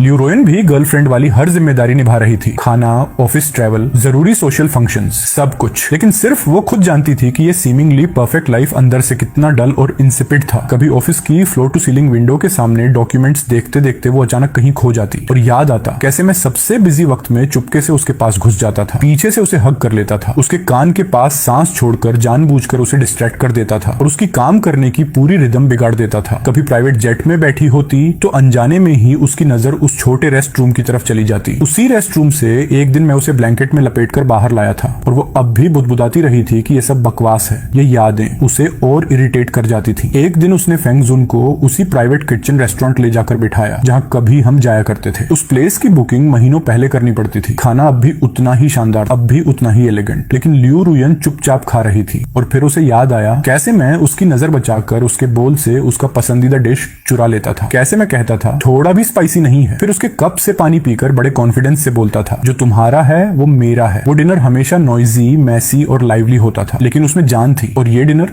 इतना शांत था कि बस कटलरी की हल्की सी आवाज बाकी थी, वही सूखी डल आवाज जो आदमी को अंदर तक घुटन दे दे। रात को आदतन वो बेड के अंदर वाले साइड सोई, आधी नींद आधी जागरूकता में उसका हाथ अनजाने में बगल की तरफ बढ़ा। जो उसने छुआ वो वार्म था, लेकिन कुछ गलत था। बॉडी का फील गलत था, टेम्परेचर गलत था, उसमें वो लाइवली फायरी सेंसेशन नहीं थी, स्मेल भी गलत थी, उसमें वो नेचुरल बॉडी फ्रेग्रेंस नहीं थी। यहाँ तक कि नींद में हल्की सी सांस की आवाज भी गलत लग रही थी। मैं हमेशा बहुत रेस्टलेसली सोता था, कभी कभी अनजाने में कंबल खींच लेता था और एक छोटे क्रीचर की तरह वार्मथ ढूंढते हुए उसकी बाहों में घुस जाता था। लियू रुयन की आंखें अचानक खुल गईं। उसके दिल में अवर्जन की एक तेज लहर उठी। वो उठी और बेड से बाहर आ गई। तुम सो जाओ, मुझे अभी एक अर्जेंट डॉक्यूमेंट याद आ गया है। फांगजुन की कंफ्यूज नजर को नजरअंदाज करके वो सीधे स्टडी में चली गई और दरवाजा बंद कर लिया। उसे अकेला रहना था, शांत होना था और अपने दिमाग में उभरती हुई, साफ होती हुई उस शक्ल को बाहर निकालना था। एक हफ्ते बाद एक इंपॉर्टेंट बिजनेस गाला हुआ। लियू रुयन और फांगजुन दोनों उसमें पहुंचे। सबको लगता था कि वो परफेक्ट मैच है, लेकिन लियू रुयन को वो मौका बेहद बोरिंग लग रहा था। बैंक्वेट के दौरान एक यंग मास्टर ने जानबूझकर फांगजुन को नीचा दिखाना शुरू कर दिया। फेंगजुन ने तुरंत लियू रुयन की तरफ देखा। पहले के समय में लियू रुयन ऐसे मौके पर सोचती थी कि उसकी फैमिली बैकग्राउंड कमजोर है और नेचुरली उसे बैकिंग चाहिए, लेकिन इस बार उसके दिमाग में मैं आया। अगर मैं होता तो शायद बस ग्लास से वाइन उसके ऊपर फेंक देता, फिर कैजुअली कहता सॉरी, हाथ फिसल गया। उस स्ट्रॉन्ग कॉन्ट्रास्ट ने उसे अंदर तक हिला दिया। तभी एक हाई सोसाइटी मेंबर जिसकी बाई फैमिली से पुरानी दुश्मनी थी और जिसकी टंग अपने शार्प कमेंट्स के लिए बदनाम थी, धीरे धीरे पास आया। उसने तंज के साथ टोस्ट उठाया। सुना है तुमने फैंग से ब्रेकअप कर लिया, वो विदेश जाकर एंजॉय कर रहा है, क्या अफसोस है। मैं तो उसका टेस्ट लेना भी चाहता था, लेकिन बात पूरी होने से पहले ही थप्पड़। लियू रुयन ने बिना किसी वार्निंग के उसके गाल पर जोरदार थप्पड़ जड़ दिया। एक चीख निकली और वो सीधे जमीन पर गिर पड़ा। नाक से खून फूट पड़ा। पूरा सीन डेड साइलेंस में बदल गया। सब लोग शौक में उसे घूर रहे थे। लियू रुयन ने नीचे पड़े हुए उसको देखा और ठंडी आवाज में कहा, तुम खुद को क्या समझते हो। फिर उसने चारों तरफ नजर डाली और आखिरी वार्निंग दी, अपनी जुबान संभालो। उसके बाद उसने फेंगजुन का हाथ पकड़ा और बिना पीछे देखे वहां से निकल गई। ये पहली बार था जब उसने किसी पब्लिक ओकेजन पर अपना टेम्पर खोया था और वजह मेरा नाम था। घर लौटते वक्त कार के अंदर माहौल बहुत भारी था। फेंगजुन डर सा गया लग रहा था। काफी देर बाद उसने बहुत सावधानी से कहा, मॉम ने आज फिर कॉल किया था, वो पूछ रही थी कि हम शादी के बारे में कब सोचेंगे। लियू रुयन ने अपनी भौहें दबा ली। उसकी टोन में सिर्फ डिसमिसिवनेस था। कंपनी में अभी कई क्रॉस बॉर्डर मर्जर्स चल रहे हैं, क्रिटिकल स्टेज है, मैं अभी बिजी हूँ, बाद में बात करेंगे। रात बहुत गहरी हो चुकी थी। लियू रुयन अकेली स्टडी में बैठी थी। उसने फोन पर एक एनक्रिप्टेड फोटो एल्बम खोला। उसमें सिर्फ एक शॉर्ट वीडियो थी। वो कई साल पहले एक दोस्त की गैदरिंग का वीडियो था। किसी ने मुझे सिंगिंग के लिए टीज किया था, मैं मना नहीं कर पाया, तो स्टेज पर चढ़ गया, माइक उठाया और एक अपबीट पॉप सॉन्ग गा दिया। कब उसने ये वीडियो सेव किया था उसे खुद याद नहीं था। स्क्रीन पर मेरी वो केयर फ्री, बेपरवाह शक्ल देखी और फिर आज की स्टैजेंट बोरिंग लाइफ से तुलना की, तो उसका दिल जैसे किसी इनविजिबल हाथ ने कसकर पकड़ लिया हो। एक सफोकेटिंग डल एज पूरे सीने में फैल गया। उसने तुरंत वीडियो बंद कर दिया, फोन उल्टा टेबल पर रख दिया और उसकी सांसें तेज हो गईं। वक्त ऐसे ही उड़ता गया। पलक झपकते ही 3 साल बीत गए। Beijing capital international airport. Liu Ruyan एक बिजनेस ट्रिप से लौट रही थी। एक इंपॉर्टेंट मल्टीनेशनल कोऑपरेशन प्रोजेक्ट था। फेंगजुन उसके साथ फियांसे की हैसियत से मौजूद था। उन्होंने वीआईपी पैसेज लिया था ताकि रेगुलर पैसेंजर्स की भीड़ से बच सकें, लेकिन जैसे ही पैसेज से बाहर निकले एक कान फाड़ देने वाली आवाज की लहर उन पर टकराई। अराइवल हॉल लोगों से भरा पड़ा था। लड़कियां और लड़के चमकते लाइट बोर्ड्स, फ्लावर्स और पोस्टर्स लिए हुए थे और सब एक ही नाम चिल्ला रहे थे, फैंग फैंग। आवाज इतनी तेज थी कि लगा एयरपोर्ट की छत उड़ जाएगी। कई ऑर्डिनरी ट्रैवलर्स भी रुक गए। कौन है ये इतना बड़ा सीन। तभी कोई बोला, तुम नहीं जानते, फैंग स्याओ करंट टॉप सुपरस्टार, 3 साल पहले डेब्यू किया था। मॉडर्न पन, लिविंग 1000 फेस्ड बेस्ट एक्टर। मेरे नाम के साथ ही लियू रुयन के कदम अचानक रुक गए। वो अनजाने में भीड़ की डायरेक्शन में देखने लगी और उसकी नजर ऑपोजिट साइड पर लगे एक जायंट बिलबोर्ड पर टिक गई। एक ह्यूज पिलर से लटका हुआ पोस्टर। वो वहीं स्थिर खड़ी रह गई। आंखें उस चमकदार पोस्टर पर जम गईं। आसपास की सारी आवाजें जैसे एकदम गायब हो गईं। दुनिया में बस वही डैजलिंग फिगर बचा था जो पोस्टर पर स्टार की तरह चमक रहा था। उसी पल फांगजुन ने भी बिलबोर्ड देख लिया। उसने इंस्टिंक्टिवली लियू रुयन का हाथ कसकर पकड़ लिया। वो फांग है। सुना है वो हाल के सालों में डेवलपमेंट के लिए विदेश गया था। लगता है सेलिब्रिटी बन गया। प्रॉपर एल्डेस्ट सन होकर भी वो शोबिज जैसी जगह भाग गया। उसकी आवाज डिलिबरेटली छोटा करने वाली थी, लेकिन लियू रुयन ने जैसे सुना ही नहीं। वो अनजान नहीं थी। पिछले 3 सालों में मैं भले ही ही कभी उसे ढूंढने नहीं गया था, लेकिन मेरी खबरें अलग अलग चैनल से उसके पास पहुंचती रहती थी। उसे पता था कि मैंने डेब्यू करते ही पीक कर लिया था। उसे पता था कि मेरी हर मूवी क्रिटिकली अक्लेम्ड थी और कमर्शियल भी। उसे पता था मैंने कितने हैवीवेट अवार्ड्स जीते थे। उसे ये भी पता था कि उसका असिस्टेंट सीक्रेटली मेरी हर मूवी टिकट खरीदता था। मेरे पोस्टर्स, मर्चेंडाइज सब उसकी स्टडी के सबसे सीक्रेट ड्रॉर में छुपा था। अगले ही पल उसकी नजर सर्जिंग क्राउड के पार गई। वीआईपी पैसेज से निकलकर बॉडीगार्ड्स और असिस्टेंट्स के घेरे में मैं सामने आया। सिर्फ एक नजर में ही उसे महसूस हुआ, पोस्टर वाला मैं नहीं, रियल मैं उससे भी ज्यादा डैजलिंग था। और ठीक उसी पल भीड़ के उस पार खड़ी लियू रुयान की नजर मुझसे टकरा गई। एक औरत अचानक भीड़ को चीरती हुई आगे आई। उसके हाथ में एक्वाडोरियन रोजेस का एक शानदार बुके था। वो मुस्कुराते हुए सीधा मेरी तरफ आई। वो थी शेंग शिंजी, शेंग फैमिली की हेयरेस। उसने बड़े नेचुरली मेरे हाथ से कैरी ऑन लगेज ले लिया, फिर झुककर कान के पास कुछ कहा। उसकी बात सुनते ही मैं जोर से हंस पड़ा। ये सीन देखते ही लियू रुयान का एक्सप्रेशन एकदम बदल गया। उसके आसपास की एयर प्रेशर तक गिर गई। पास खड़ा फेंक झुन भी अनजाने में कांप उठा। भीड़ दोनों को धकेलती हुई पार्किंग लॉट की तरफ ले गई। इत्तेफाक से मेरी टीम की कंस्पिक्युअस स्ट्रेच लिंकन वहीं पार्क्ड थी जहां लियू रुयन की कार भी खड़ी थी। लियू रुयन ने देखा, शंग शिंजी ने बहुत पोलाइटली मेरे लिए कार का दरवाजा खोला। जैसे ही मैं झुककर अंदर जाने लगा, अचानक मुझे किसी ने खींचा। मैंने सिर घुमाया और सामने लियू रुयन की नजर से टकरा गया। अगले ही पल मैंने पोलाइटली उसे नॉड किया। वो यहाँ क्यों थी ये मेरा प्रॉब्लम नहीं था, लेकिन उसी वक्त लियू रुयन का दिल जैसे गले तक आ गया। उसे अपने ही खून की आवाज तक साफ सुनाई दे रही थी। फिर भी अगले ही पल वो एकदम सन्न रह गई। उसने मेरी आंखों में अजनबीपन और दूरी देखी। मैंने बस हल्का सा सिर हिलाया, जैसे किसी मामूली फैन को एक्नॉलेज कर रहा हूँ जिसने मुझे पहचान लिया हो। फिर मैंने नजर हटाई, झुककर कार में बैठ गया। शुरू से अंत तक मैंने एक पल भी रुककर उसे देखा तक नहीं। उसी वक्त शांग शिंजी ने भी लियू रुयान को देख लिया। उसने कार का दरवाजा बंद किया, फिर खिड़की से लियू रुयन की तरफ भौं उठाई। उसके होंठों पर हल्की सी मुस्कान आ गई और फिर वो black stretch Lincoln airport parking lot के एग्जिट से तेजी से निकल गई। ये सीन देखकर लियू रुयन वहीं जम गई, जैसे उसे जमीन में कील ठोक दी गई हो। पास खड़ा फेंक झुन कई बार उसका नाम पुकारता रहा, लेकिन उसे कुछ सुनाई ही नहीं दिया। उसके कानों में बस एक बजिंग साउंड था और उसके दिमाग में एक ही आवाज बार बार गूंज रही थी। उसने मुझे देखा लेकिन इग्नोर कर दिया। होटल स्वीट में लौटकर लियू रुयन सोफे पर भारी भरकम तरीके से गिर पड़ी। उस रात उसने एक पल भी आंख नहीं मूंदी। एयरपोर्ट वाला सीन बार बार उसके दिमाग में चलता रहा। मेरी वो नजर, जैसे मैं उसे एक इरेलेवेंट स्ट्रेंजर समझ रहा हूँ। मेरी और शंग शिंजी की इंटीमेसी और शंग शिंजी का आखिरी प्रोवोकेटिव जेस्चर। हर डिटेल उसके शरीर में जहर भरे नीडल की तरह चुभ रही थी। तभी उसे अचानक समझ आया वो मेरी उस नजर को सहन नहीं कर सकती जिसमें उसके लिए दूरी थी, और उससे भी कम वो ये सह सकती थी कि मेरी बगल में कोई दूसरी औरत खड़ी हो। जितना वो सोचती गई उतनी ही बेचैन होती गई। फिर अचानक वो उठ खड़ी हुई, लेकर कैबिनेट की तरफ गई। एक ग्लास स्ट्रॉन्ग स्पिरिट से भरा, सिर पीछे झुकाया और एक ही घूंट में पी गई। उसके बाद उसने फोन उठाया और असिस्टेंट को कॉल किया। मुझे फेंग शाओ का जिंग बाई में डिटेल्ड एड्रेस अभी चाहिए, उसका आने वाले हफ्ते का पूरा शेड्यूल भी, और वो शंग शिंजी इस पिछले 3 सालों में वो क्या करती रही है, उसका फेंग शाओ के साथ असली रिलेशनशिप क्या है। मुझे सबसे थोड़ा रिपोर्ट चाहिए, जितनी जल्दी हो सके। कमरे में लगातार टहलने लगी, हर मिनट हर सेकंड। न्यूज का इंतजार असहनीय था। कुछ घंटे बाद असिस्टेंट का कॉल आया। उसने इन्वेस्टिगेशन की डिटेल्ड रिपोर्ट दे दी। मेरा एड्रेस, मेरा शेड्यूल, सब एक एक करके बताया गया। लेकिन शांग शिंजी वाली इन्फॉर्मेशन ने लियू रुयन का दिल और भी नीचे धकेल दिया। शांग शिंजी एक प्रोमिनेंट फैमिली से थी और खुद भी बेहद कैपेबल थी। मैं विदेश गया था 3 साल पहले और उसके बाद इस हेरेस ने अपना ज्यादातर फोकस यूरोप पर शिफ्ट कर दिया था। वो परमानेंटली पेरिस में बेस्ड थी। एक इन्वेस्टर की तरह क्वाइटली मेरे लिए रास्ता बनाती रही। अपनी कनेक्शंस और रिसोर्सेज का इस्तेमाल करके उसने मुझे फैशन और फिल्म इंडस्ट्री में जल्दी फुटहोल्ड दिला दिया। इन 3 सालों में वो मेरे साथ रही थी, लगभग एक गार्डियन की तरह। सब लोग हमें बहुत क्लोज फ्रेंड्स मानते थे, लेकिन क्या हम लवर्स बन गए थे या नहीं, इस पर बाहर वालों में काफी डिबेट थी। लियू रुयान ने ठंडी हंसी हंसी और फोन काट दिया। पुरुष और महिला के बीच प्योर फ्रेंडशिप जैसी कोई चीज नहीं होती। शंग शिंजी के इरादे मैं एक नजर में समझ सकती हूँ। और तुम फेंग शाओ, तुमने ऐसी औरत को मेरे पास आने दिया। उस पर लियू रुयान के दिल में पहली बार शंग शिंजी के नाम के लिए खुली हुई हॉस्टिलिटी बैठ गई और एक अनप्रेसिडेंटेड सेंस ऑफ क्राइसिस भी। उसे पहली बार डिस्गस्ट हुआ और जेलसी भी।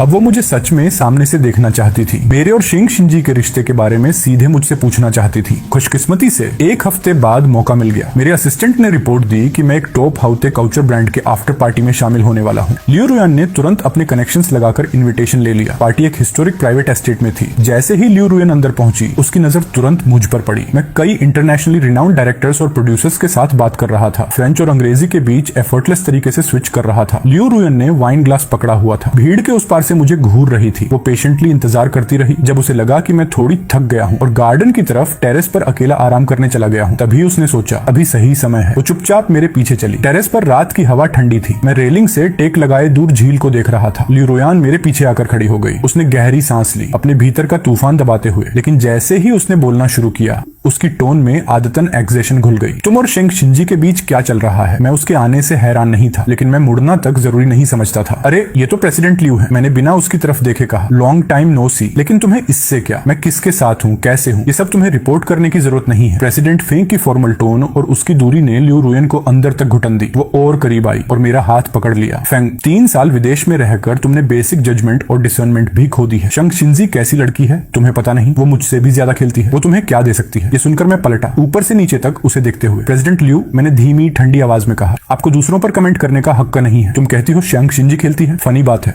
कैपिटल सर्कल में मैं खुद नोटोरियस प्लेबॉय के नाम से जाना जाता था। हम दोनों तो अच्छे मैच हैं। और शेंग शिंजी, उसने कभी अपने फीलिंग्स को डिनाई नहीं किया। वो मेरे हर चॉइस और विश का रिस्पेक्ट करती है। अनलाइक सम पीपल जिनके दिल में शुरू से कोई और था, फिर भी वो ट्रूथ का नकाब पहनकर किसी और की 3 इयर्स की यूथ बर्बाद करते रहे। मैंने उसे एकदम स्ट्रेट देखा। लियू रुयन, वर्स कौन है? ये शब्द लियू रुयन के मुंह पर एक करारा तमाचा थे। उसका चेहरा एकदम बिगड़ गया। वो कुछ बोलने वाली थी, लेकिन शब्द बाहर ही नहीं आए। तभी एक और आवाज आई, मैं सोच रहा था तुम कहाँ हो। अरे तुम तो किसी इरेलीवेंट पर्सन में उलझे हुए थे। शेंग शिंजी लंबी चालों से मेरे पास आई। उसने नेचुरली अपना हाथ बढ़ाकर मेरी बाह पकड़ ली। लॉन्ग टाइम नो सी, प्रेसिडेंट लियू। मेरे बॉयफ्रेंड से क्या बातें कर रही हैं आप? एटमॉस्फेयर कुछ ठीक नहीं लग रहा। बॉयफ्रेंड शब्द सुनते ही लियू रुयन के दिमाग में जैसे बजर पड़ गया। उसकी प्यूपिल्स शार्पली सिकुड़ गईं। वो झट से मेरी तरफ मुड़ी, मेरी आंखों में देखते हुए जैसे प्लीडिंग कर रही हो कि मैं इनकार कर दूं, कम से कम एक भौहें ही चढ़ा दूं। लेकिन मैंने बस अपना सिर हल्का सा शेंग शिंजी की तरफ झुका दिया। उसकी बात साइलेंटली कंफर्म कर दी। मैंने न लियू रुयन को दोबारा देखा, न ही शेंग शिंजी को छोड़कर कहीं और ध्यान दिया। लियू रुयन के हर रिएक्शन को देखते हुए शेंग शिंजी हंस पड़ी। सुना है प्रेसिडेंट लियू और हमारे फेंगशाओ का कुछ हिस्ट्री रहा है, लेकिन वो सब पास्ट की बात है। फेंगशाओ मेरे साथ बहुत अच्छा है, इसलिए आपको परेशान होने की जरूरत नहीं। उसकी नजर लियू रुयन के पीछे खाली जगह पर गई। फिर उसने जानबूझकर कहा, वैसे आप मिस्टर फेंग जुन को साथ क्यों नहीं लाई? इस बार क्या आप बाहर मिस्टर फेंग जुन के साथ फ्लिंग करने आई थी? कितनी पिटी की बात है। कहते ही उसने लियू रुयन को बोलने का कोई मौका नहीं दिया और मेरा हाथ पकड़कर मुझे वहां से दूर ले गई। लियू रुयन वहीं जड़ रह गई, जैसे मैं किसी और के साथ चल पड़ा हूँ। उसका हाथ जो उसके साइड में लटक रहा था, धीरे धीरे कसकर मुट्ठी बन गया। ये पहली बार था जब उसने सच में समझा दूर रहने का दर्द क्या होता है। पार्टी से लौटने के बाद लियू रुयन का औंधा डरावना लो था। फेंग जुन ने उसकी मूड की असामान्यता तुरंत भांप ली। वो और ज्यादा सावधान हो गया, नरमी से कंसर्न के साथ उसे शांत करने की कोशिश करने लगा। उस रात वो एक ग्लास वार्म मिल्क लेकर चुपचाप उसके कमरे में घुसा। तुम हाल में बहुत टायर्ड तो नहीं हो? चाहो तो मैं तुम्हारा सिर मसाज कर दूं। फिर वो पुरानी याद छेड़ने लगा। याद है जब हम पहली बार मिले थे, तब मैं पेड़ पर फंसी कैट को बचाने के चक्कर में लैडर से गिरने वाला था। तुमने मदद की और हम साथ आ गए। तुम्हें तब भी ऐसा मसाज बहुत अच्छा लगा था। वो हमारी पहली मुलाकात की यादें जगाने की कोशिश कर रहा था, लेकिन जैसे जैसे लियू रुयन ने उसकी बातें सुनी, उसकी भौहें और गहरी होती गई। अचानक उसे बहुत पुरानी एक सीन याद आई।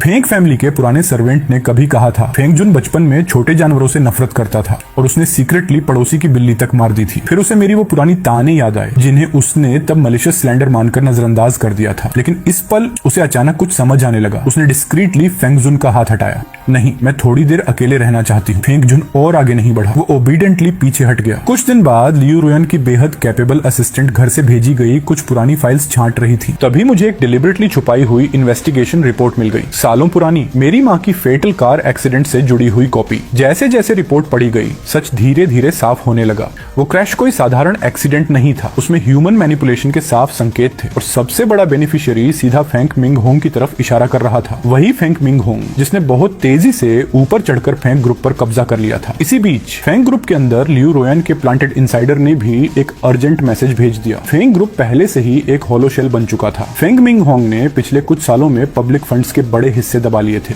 कॉम्प्लेक्स ओवरसीज ट्रांजैक्शंस के जरिए एसेट्स बाहर निकाले जा रहे थे और फेंग जुन और उसकी मां लिन वान न सिर्फ इस सबसे वाकिफ थे बल्कि पूरी तरह इन्वॉल्व्ड थे। अब फेंग ग्रुप गहरे कर्ज में डूब चुका था। बैंकरप्सी बस दरवाजे पर खड़ी थी, लेकिन जिसने लियू रुयन को सचमुच बिजली की तरह झकझोर दिया वो था वही सीक्रेट रिकॉर्डिंग जो अंदरूनी सोर्स ने भेजी थी। रिकॉर्डिंग में फेंग जुन किसी सो कॉल्ड फ्रेंड से फोन पर बात कर रहा था और उसकी बातें सुनकर सारी इल्यूजन टूट गई। मैंने उस टूटी हुई लैडर से खुद गिरने का नाटक किया था। कैट को बचाने का ड्रामा सिर्फ लियू रुयन का ध्यान खींचने के लिए किया। ऐसी लड़कियां हमेशा ऐसे ट्रिक्स पर फंसती हैं। उस दिन भी सीन मैंने खुद सेट किया था। मुझे पता था लियू रुयन बाहर आने वाली है, इसलिए टाइमिंग बिल्कुल सही रखी। और क्लब वाला लाइट फिक्सचर वो भी मैंने ही किसी से ढीला करवाया था। इरादा था कि वो जोर से लगे, लेकिन बस हल्का सा छू गया। फिर भी असर वही हुआ। फेंग शाओ कौन होता है मुझसे कंपेट करने वाला? क्या वो सच में मेरे सामने खड़ा होने लायक है? लियू रुयन का दिल शुरू से आखिर तक मेरा ही था। बस एक छोटी सी चाल चली और वो फंस गया। इसीलिए फेंग शाओ को भी कुछ दिनों के लिए बाहर भेज दिया गया और उसी पल लियू रुयन को पहली बार पूरा सच दिख गया। वो व्हाइट मूनलाइट जिस पर वो इतने समय से भरोसा कर रहा था असल में एक केयरफुली प्लान्ड डिसेप्शन था। शुरू से आखिर तक झूठ, और मुझे जो दर्द मिला था वो सब इन्हीं झूठों पर टिका हुआ था। वो खुद कितना बड़ा फूल बन चुका था। इस मदर सन पैर की हथेलियों में एक खिलौने की तरह लियू रुयन का शरीर लड़खड़ा गया। वो जमीन पर घुटनों के बल गिर पड़ी, चेहरा कागज जैसा सफेद। उसने तुरंत फेंग जुन को अपने कमरे में बुलवाया। जब लियू रुयन ने वो आयरन क्लैड सबूत उसके सामने रखे तो फेंग जुन पहले बहस करता रहा, लेकिन सबूत इतने साफ थे और लियू रुयन का प्रेशर इतना भारी था कि आखिरकार वो पूरी तरह टूट गया। मानसिक रूप से ढहकर फर्श पर गिर पड़ा और फिर सब कुछ कबूल कर लिया। लियू रुयन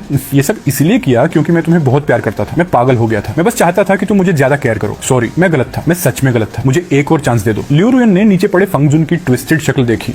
उसके अगली पैथेटिक रूप में जरा सी भी सिंपैथी नहीं थी। उसे बस घिन आ रही थी। और उसी वक्त उसके दिमाग में मेरा चेहरा उभर आया। सबसे शर्मनाक, सबसे दर्दनाक मोमेंट्स में भी मैं कभी फेंग जुन की तरह नहीं गिरा था। मैं कभी घुटनों पर रेंगता हुआ नहीं देखा गया था। उसी पल उसे पहली बार समझ आया। उसकी इन्फेचुएशन का सोर्स वो हिपोक्रिटिकल फेंग जुन नहीं था, न ही झूठ पर टिकी व्हाइट मूनलाइट की इल्यूजन। असल वजह मैं था, जिंदा साफ असली मैं जिसने उसे चोटें खाने के बावजूद सच्चा दिल और वरमत दी थी। फेंग जुन के लिए उसकी जो रिस्पॉन्सिबिलिटी और ओल्ड फीलिंग्स थी वो सब सेल्फ डिसेप्शन थी। सच सामने आते ही सब टूट गया। उसके बाद लियू रुयन ने पूरे आफ्टरमाथ को बेहद तेज और डिसाइसिव तरीके से संभाला। उसने फांग मिंग होंग को तुरंत आदेश दिया कि जो भी इलीगल एसेट्स कब्जे में लिए गए हैं वो सब वापस किए जाए, और उसने अपने कनेक्शंस का इस्तेमाल करके फेंग जुन और उसकी मां की क्राइम से जुड़े सारे सबूत संबंधित अथॉरिटीज तक पहुंचा दिए। उसने फेंग जुन से पूरी तरह ब्रेकअप कर लिया, बिना किसी हेजिटेशन के सारे टाइज काट दिए। लेकिन सब कुछ कर देने के बाद भी उसे रिलीफ नहीं मिला, सिर्फ खालीपन बचा। भाई फेंग, मुझे बहुत बुरा लग रहा है। तुम कहाँ हो? मैं तुम्हें देखना चाहता हूँ। मैं तुम्हारी फॉरगिवनेस चाहता हूँ। अगर 10,000 में सिर्फ एक चांस भी हो। पहली बार उसने अपनी सारी प्राइड और स्टेटस एक तरफ रख दी। वो उस विल्ला के नीचे जा खड़ा हुआ जिसका पता उसके असिस्टेंट ने निकाला था। शाम के 7 बजे उसके हाथ में एक बहुत सुंदर पेपर बैग था। उसके अंदर उसी ओल्ड ब्रांड डिजर्ट शॉप का सिग्नेचर केक था जो मुझे बहुत पसंद था। उसे याद था मैं खास तौर पर स्वीट चीजें पसंद करता था, और जब मूड खराब होता तो मीठा खाना मुझे थोड़ा काम कर देता था। लेकिन वो पूरी रात कार में बैठा इंतजार करता रहा। आंखें लाल हो गईं, चेहरा थक कर बिखर गया। और फिर जब आसमान हल्का होने लगा तो उसने फेमिलियर स्पोर्ट्स कार को विला के एंट्रेंस पर आते देखा। मैं ड्राइवर सीट से उतरा, फिर पैसेंजर साइड तक गया और शांग शिंजी के लिए डोर खोला। शांग शिंजी ने मेरे बाल हल्के से बिगाड़े, कुछ कहा जो लियू रुयन सुन नहीं सका। मैं हंस पड़ा और वो सीन लियू रुयन की आंखों में सीधे उतर गया। वो कार का डोर धक्का देकर तेजी से बाहर निकला और मेरी तरफ बढ़ा। फेंग शाओ, बात कर लेते हैं, ओके?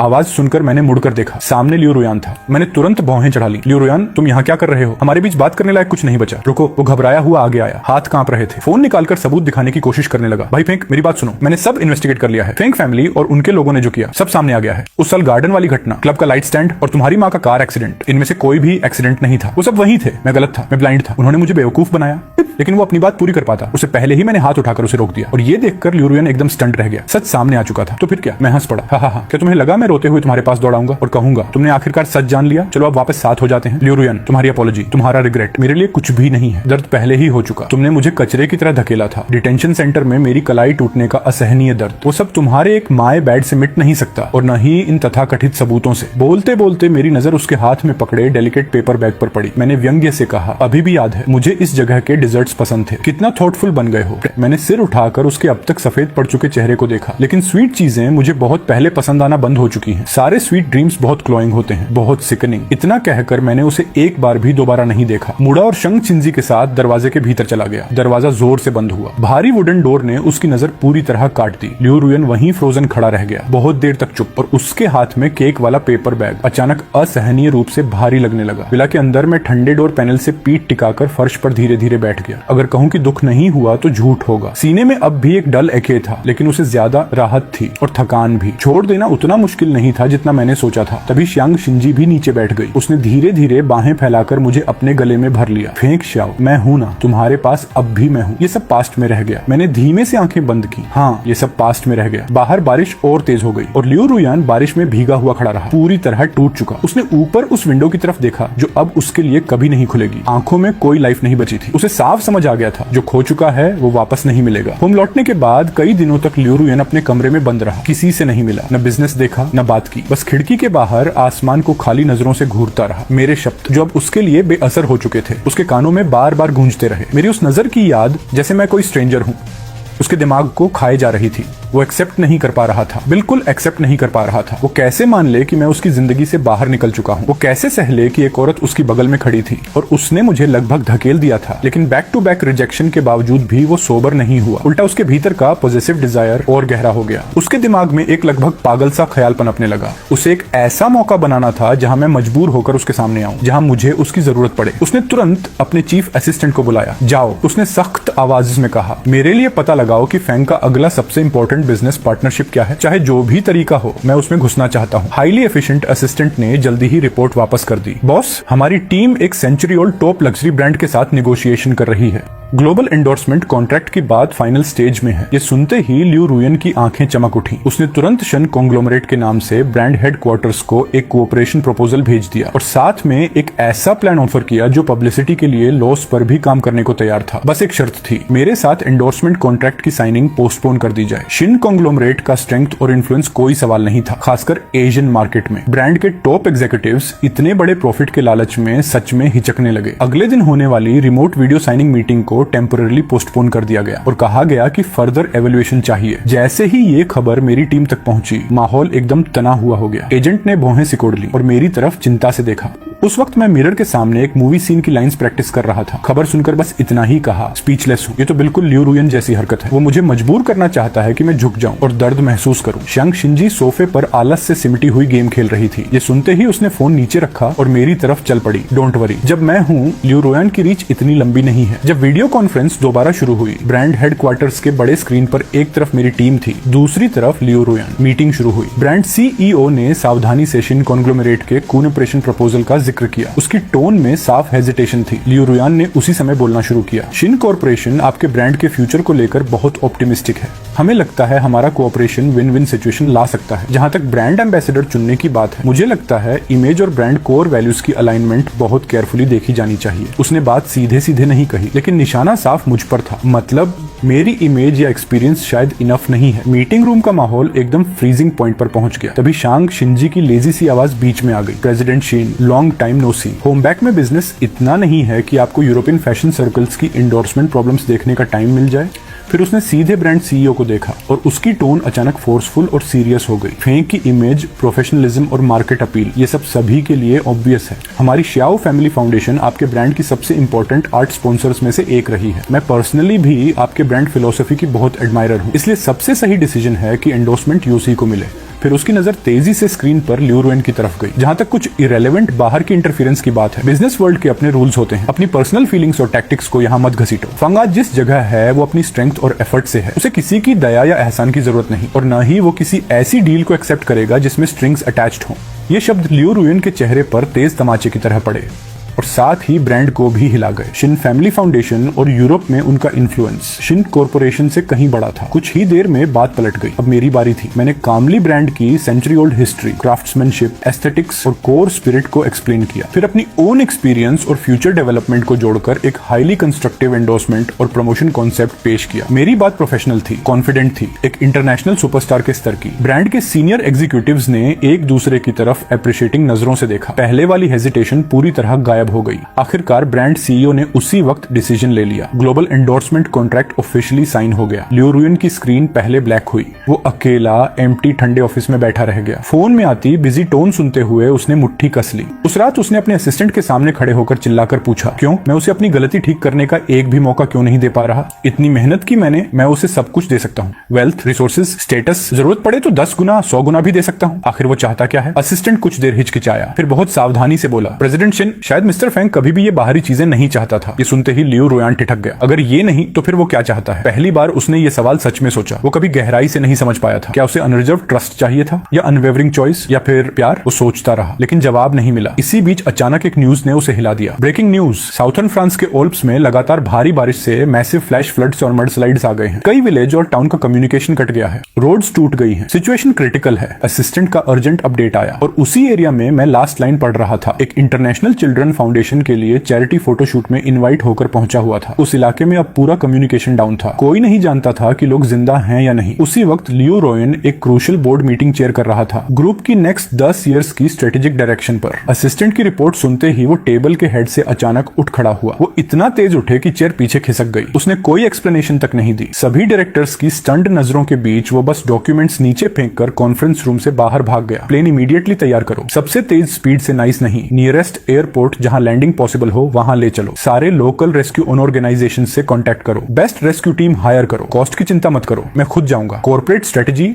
बिजनेस एम्पायर, सब कुछ उस पल इनसिग्निफिकेंट हो गया जब उसे लगा कि मैं खतरे में हो सकता हूं। उसके दिमाग में बस एक ही विचार था, मुझे ढूंढो। कुछ घंटों बाद लियो रुयन ने heavily funded experience mountain rescue team के साथ स्टॉर्म ब्रेक के दौरान नियरेस्ट वर्केबल स्मॉल एयरपोर्ट पर फोर्स लैंडिंग की। वेदर भयानक था, ऊपर काले बादलों का गुब्बार, तेज हवा और बारिश एक साथ हमला कर रहे थे। लियो रुयन ने एक पल भी नहीं गंवाया, पहले से तैयार हेलीकॉप्टर में बैठा और सीधे लॉस्ट कॉन्टेक्ट एरिया की तरफ उड़ गया। लेकिन हेलीकॉप्टर सीधे लैंड नहीं कर सकता था, उसे एक रिलेटिवली सेफ जोन में हवर करना पड़ा। क्रू की वार्निंग्स को नजरअंदाज करके वो सबसे पहले रोप के सहारे नीचे मडी ग्राउंड पर उतर गया। रेस्क्यू टीम लीडर ने सामने का हाल देखकर घबराकर रोकने की कोशिश की। आगे का रास्ता बहुत डेंजरस है, मडस्लाइड अभी भी चल रहा है, आप अंदर नहीं जा सकते, बकवास बंद करो, चलो। लियो रुयन की आंखें ब्लड शॉट थी, वो सबसे आगे चल रहा था। फ्लड वाटर उसके काव्स तक उठाई थी, ठंडी चुभती हुई चट्टानें स्लोप से लगातार नीचे गिर रही थी, तेज हवा लोगों को लगभग गिरा रही थी। एक और स्मॉल लैंडस्लाइड से बचते बचते पीछे एक पत्थर अचानक उसके बैकपैक से टकराया। वो बैकपैक वाइटल रेस्क्यू इक्विपमेंट से भरा था। लियो रुयन ने बिना सोचे उसे कसकर बचा लिया, लेकिन उसी पल उसके लेफ्ट आर्म में पत्थर की धार लग गई, ऐसा गहरा घाव की हड्डी तक दिखने लगी। मिस शिन, एक टीम मेंबर चिल्लाया। मरहम लगाने के लिए आगे बढ़ा, लेकिन लियो रुयन को वो समय की बर्बादी लगी। उसने बस कपड़े का एक टुकड़ा फाड़ा और रफ तरीके से घाव पर बांध लिया। दांत भींच कर वो आगे बढ़ता रहा। 10 घंटे से ज्यादा बिना नींद, बिना आराम के आखिरकार उन्हें एक प्राइमरी स्कूल की टूटी फूटी क्लासरूम में मैं मिल गया, जो जरा ऊंची जगह पर थी, लेकिन फ्लड वाटर से घिरकर एक आइसोलेटेड आइलैंड बन चुकी थी। मैं कुछ टीचर्स के साथ वहां था, दर्जनों डरे हुए बच्चों को शांत कर रहा था। मेरे बाल बिखरे हुए थे, चेहरा पीला पड़ चुका था, कपड़े गंदे और भीगे हुए थे, लेकिन मैं शांत था। मैं खुद बच्चों को स्टोरीज सुना रहा था ताकि उनका डर कम हो सके। तभी क्लासरूम के दरवाजे पर मिट्टी, कीचड़ और खून से सना हुआ लियो रुयन लड़खड़ाता हुआ दिखाई दिया। मैं भी चौंक गया, सब लोग चौंक गए। जैसे ही मेरी नजर उस पर पड़ी, मेरे चेहरे पर डिसबिलीफ और शौक दोनों आ गए। हमारी आंखें मिली, कुछ सेकंड के लिए समय जैसे रुक गया। लियो रुयन ने मुझे खड़ा, जिंदा और सुरक्षित देखकर कई दिनों से सिर पर टिकी घबराहट आखिरकार छोड़ दी। वो अपने आर्म का असहनीय दर्द अनदेखा कर गया, अपनी बुरी तरह बिगड़ी हालत नजरअंदाज कर गया और उसने मुझे कसकर बाहों में भर लिया। फिर बार बार दोहराया, थैंक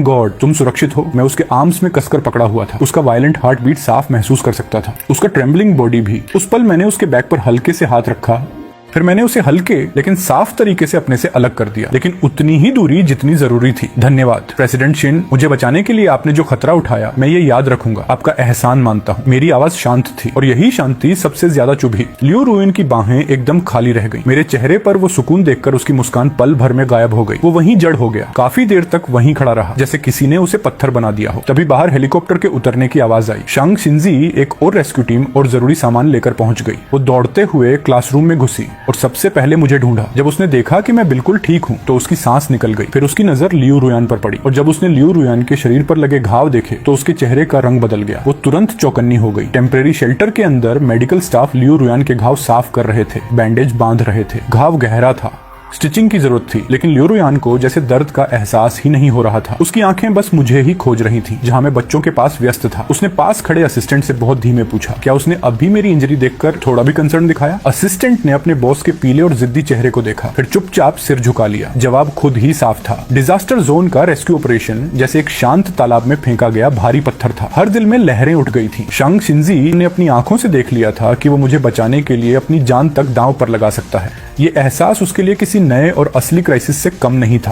उसे समझ आ गया था मेरी उसके लिए फीलिंग्स उस हद से कहीं गहरी थी जितनी वो कभी सोच भी नहीं पाया था। वो अब और इंतजार नहीं कर सकता था। इसलिए जब डिजास्टर जोन का रेस्क्यू वर्क थोड़ा स्टेबलाइज हो गया और मेरे टीम के साथ वापस लौटने से एक रात पहले शांग शिंजी ने कोई ग्रैंड स्पेक्टिकल नहीं रचा। उसने बस एक शांत जगह चुनी, टेम्परेरी शेल्टर के पास एक छोटी सी हाईलैंड पर, जहां आसमान के तारे साफ दिख रहे थे। वहां बस हम दोनों थे। रात की हवा ठंडी थी। शांग शिंजी ने मेरी तरफ देखा, फिर चुपचाप स्टार्स की तरफ। उसने गहरी सांस ली ली और मेरे सामने आकर रुक गया, स्टाररी स्काई को अपने शरीर से ढकते हुए। भाई फेंक, उसकी आवाज धीरे थी लेकिन भीतर दबा हुआ बहुत कुछ था। एक बात है जो मैं बहुत समय से सोच रहा था, अब मुझे लग रहा है तुम्हें बता देना चाहिए। वो थोड़ी देर रुका, फिर बोला, मैं जानता हूँ तुम शायद हमेशा से मुझे एक बच्चे की तरह देखते आए हो, एक अनोइंग शैडो की तरह। असल में ऐसा इसलिए था क्योंकि मुझे नहीं पता था कि तुम्हारा ध्यान कैसे खींचूं। तुम बहुत डैजलिंग थे, एक छोटे सूरज की तरह, हमेशा लोगों से घिरे रहते थे। मैं बस उस ऑकवर्ड तरीके से इतना कर सकता था कि तुम कम से कम मुझे याद रखो। उसकी आंखें थोड़ी नीचे झुक गईं। बाद में जब मैं बड़ा हुआ, मैं पूरा दिन बार्स में घूमता रहता था, असल में इसलिए कि जब तुम्हें लियो रुयन के साथ देखता था तो दिल में बहुत दर्द होता था और मैं समझ नहीं पाता था क्या करूं। बस उसी तरह खुद को नम करता था और उम्मीद करता था कि तुम मुझे हार्ट ब्रोकन देख लो ताकि तुम्हें लगे कि मुझे भी कोई चाहता है। उसने सांस खींची।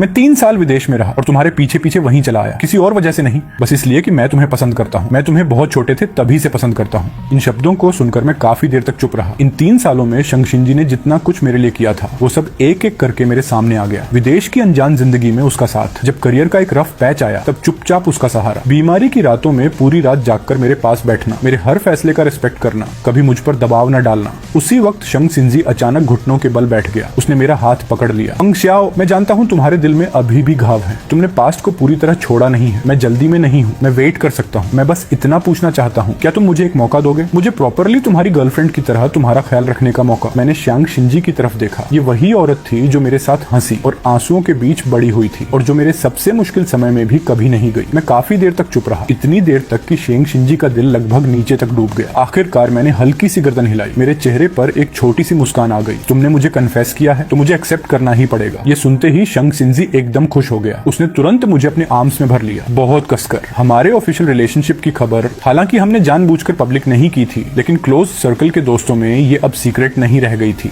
लेकिन जब ये बात लियो रुयन के कानों तक पहुंची तो वो आखिरी तिनका साबित हुआ जिसने उसकी कमर तोड़ दी। उस वक्त वो हॉस्पिटल में था। ब्रेन सर्च और वुंड इन्फेक्शन की वजह से आर्म का घाव बिगड़ गया था, हाई फीवर आ गया था। उसे ऑब्जर्वेशन के लिए हॉस्पिटल में रखना पड़ा। जब असिस्टेंट ने कांपते हुए ये खबर उसे सुनाई तो लियो रुयन पहले स्टंडन रह गया, फिर अचानक बेड से झटके से उठ बैठा। उसने हाथ के पीछे लगी ड्रिप निकाल फेंकी और बेड साइड मेडिकल कार्ट ही पलट दिया। इम्पॉसिबल, वो कैसे कर सकता है? शंग शिंजी को क्या हक है? डॉक्टर उसे रोकने आए, असिस्टेंट भी मनाने लगा, लेकिन लियो रुयन किसी की नहीं सुन रहा था। उसने जबरदस्ती हॉस्पिटल से डिस्चार्ज लिया, फिर सीधा मेरी विला की तरफ गाड़ी दौड़ा दी। उसे याद ही नहीं रहा कि उसका आर्म अभी भी बैंडेज्ड था। ये भी भूल गया कि फीवर अभी उतरा नहीं था। उसके दिमाग में बस एक ही क्रेजी थॉट था, मुझे ढूंढना है, मुझसे एक्सप्लेनेशन चाहिए। रात बहुत गहरी हो चुकी थी। वो लड़खड़ाते हुए विला के बंद रोट आयरन गेट तक पहुंचा। ठंडी रेलिंग पर जोर जोर से मुक्के मारने लगा। गला फाड़ कर मेरा नाम पुकारता रहा, फंगशाओ, बाहर आओ, मुझे बताओ ये सच नहीं है, तुम मेरे साथ ऐसा नहीं कर सकते। मैं गलत था, मुझे पता है मैं गलत था, मुझे एक और मौका दो फेंगशाओ। उसका पागलपन जल्द ही सिक्योरिटी गार्ड्स को खींच लाया।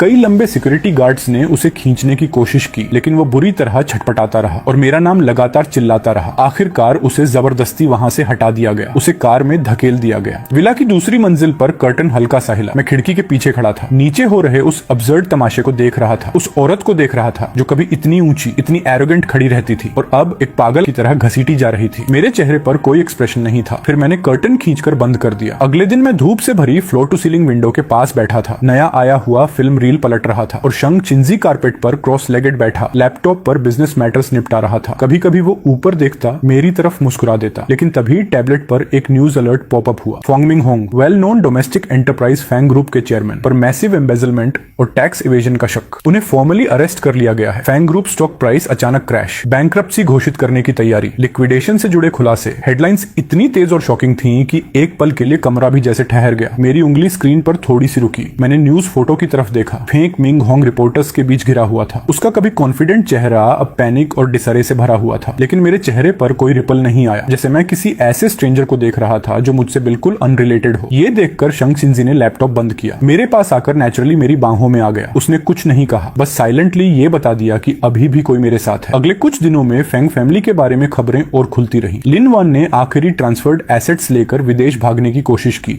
लेकिन एयरपोर्ट पर पुलिस ने उसे मौके पर ही पकड़ लिया और फिर अपने पिता की प्रोटेक्शन, फैमिली बैंक प्लेट और मां की इम्प्रीजनमेंट के बाद उसकी मानसिक हालत बिगड़ गई। वो लियो रुयन के पास गया। उम्मीद थी कि पुराने फीलिंग्स याद करके वो मदद करेगा, लेकिन लियो रुयन के असिस्टेंट ने उसे ग्रुप हेडक्वार्टर्स के बाहर ही ठंडी तरह से रोक दिया। लियो रुयन का चेहरा तक उसे नहीं दिखा। थोड़े ही समय बाद गॉसिप टैब्लॉइड ने खबर छाप दी, फंगजून को मेंटल ब्रेकडाउन की वजह से सबर्बन साइकेट्रिक हॉस्पिटल भेज दिया गया है। मैंने न्यूज पेज बंद कर दिया, उठा और विंडो के पास चला गया। दूर तक नजर घुमाई। शांग शिंजी ने अपना सिर मेरे कंधे पर टिका दिया। सब खत्म हो गया फेंगशाओ। मैंने हल्की सांस ली। हाँ, सब खत्म हो गया। ये सारी रिजेंटमेंट्स, फेंग फैमिली के साथ मेरा वो बंधन और उसके साथ फेंग जुन का अंत सब धुएं की तरह गायब हो गया। और ये मेरे लिए पास्ट को असली गुड बाय भी था। सालाना इंटरनेशनल फिल्म फेस्टिवल का दिन आया। अवार्ड सेरेमोनी पूरी दुनिया की नजरों का केंद्र बन गई। रेड कारपेट पर सितारे चमक रहे थे। शांग शिंजी ने आर्म पकड़ा हुआ था और कामली रेड कारपेट पर चलता जा रहा था। उसी वक्त कैपिटल सिटी शिन ग्रुप की टॉप फ्लोर ऑफिस में लियू रुयन ने लाइट्स नहीं जलाई। वो अकेला फ्लोर टू सीलिंग विंडो के सामने बैठा था। अंधेरे में बस टेलीविजन स्क्रीन की नीली फ्लोरेसेंट दिख रही थी। उसी स्क्रीन पर फेस्टिवल का लाइव ब्रॉडकास्ट चल रहा था। जब कैमरा ने मेरा और शांग शिंजी का क्लोजअप दिखाया, उसकी पिल्स एकदम सिकुड़ गई। अवार्ड सेरेमोनी के रिजल्ट्स घोषित किए गए। एक आर्ट फिल्म के साथ मैंने आखिरकार बेस्ट एक्टर क्राउन अपने नाम कर ही लिया। जब मेरा नाम पुकारा गया तो पूरा हॉल तालियों की गड़गड़ाहट से भर गया। स्पॉटलाइट के नीचे मैं धीरे धीरे स्टेज पर चढ़ा। प्रेजेंटर के हाथ से वो भारी ट्रॉफी ली। फिर मैं माइक के सामने आया और छोटा सा स्पीच दिया।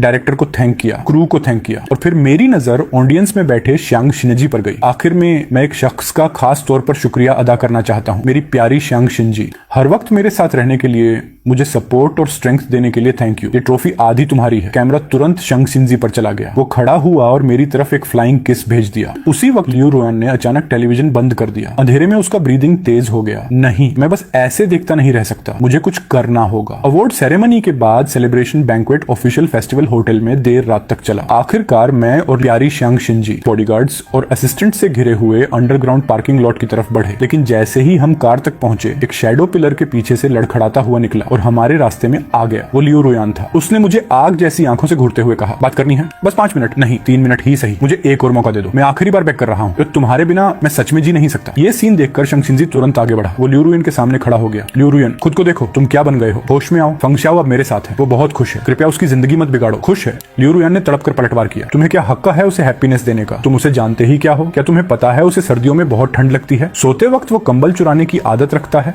क्या तुम्हें पता है वो स्पाइसी खाना झेल नहीं सकता, लेकिन फिर भी खाता है और हर बार उसे राहत पाने के लिए आइस वाटर पीना पड़ता है? तुम उसे कितना जानते हो शंग शिनजी? मैंने बीच में उसकी आवाज काट दी। लियू रुयन, पास्ट की बातें मत छेड़ो। हमारे बीच सब बहुत पहले खत्म हो चुका है। किस तरह खत्म हो चुका है? वो तुरंत मेरी बाह पकड़ने आगे बढ़ा, लेकिन श्यांग शिनजी ने रास्ता रोक दिया। हम बहस कर ही रहे थे कि पार्किंग लॉट के एंट्रेंस पर किसी ने ध्यान ही नहीं दिया। एक ब्लैक सेडान, शायद ड्राइवर ड्रंक था या कंट्रोल खो बैठा था, अचानक तेजी से हमारी तरफ मुड़ते हुए आया। सावधान! शांग शिनजी सबसे पहले रिएक्ट किया, लेकिन उससे भी तेज कोई था। कुछ समझ पाता उसे पहले ही लियू रुयन ने पूरी ताकत लगाकर मुझे, जो सबसे बाहर खड़ा था, धक्का देकर रास्ते से हटा दिया और अगले ही पल वो खुद उस बेकाबू व्हीकल के सामने पूरी तरह खुल गया। धड़ाम! एक भारी सुनसान सी आवाज आई। लियू रुयन का बॉडी एक टूटे पतंग की तरह उछला और हवा में जा गिरा। इमरजेंसी रूम की लाइट पूरी रात जलती रही। मैं और शेंग शिनजी कॉरिडोर में बेंच पर बैठे इंतजार करते रहे। आखिरकार इमरजेंसी रूम का दरवाजा खुला। डॉक्टर थका हुआ बाहर निकला और बताया, लियू रुयन की इंजरीज बहुत सीरियस हैं, मल्टीपल फ्रैक्चर्स हैं, इंटरनल ब्लीडिंग भी है। हमने पूरी कोशिश की है, अभी वो इमीडिएट डेंजर से बाहर है। आईसीयू में ट्रांसफर कर रहे हैं, लेकिन कंडीशन अभी भी क्रिटिकल है। क्लोज मॉनिटरिंग जरूरी है। मैंने राहत की सांस ली, लेकिन दिल अब भी भारी था। एक और दिन और एक और रात आईसीयू के बाहर पहरा देने के बाद लियू रुयन के वाइटल साइंस आखिरकार स्टेबल हुए और उसे जनरल वार्ड में शिफ्ट कर दिया गया। शांग शिनजी मेरे साथ कमरे में गया। Liu Ruyan snow white hospital bed पर पड़ा था। शरीर में अलग अलग ट्यूब्स लगी थी।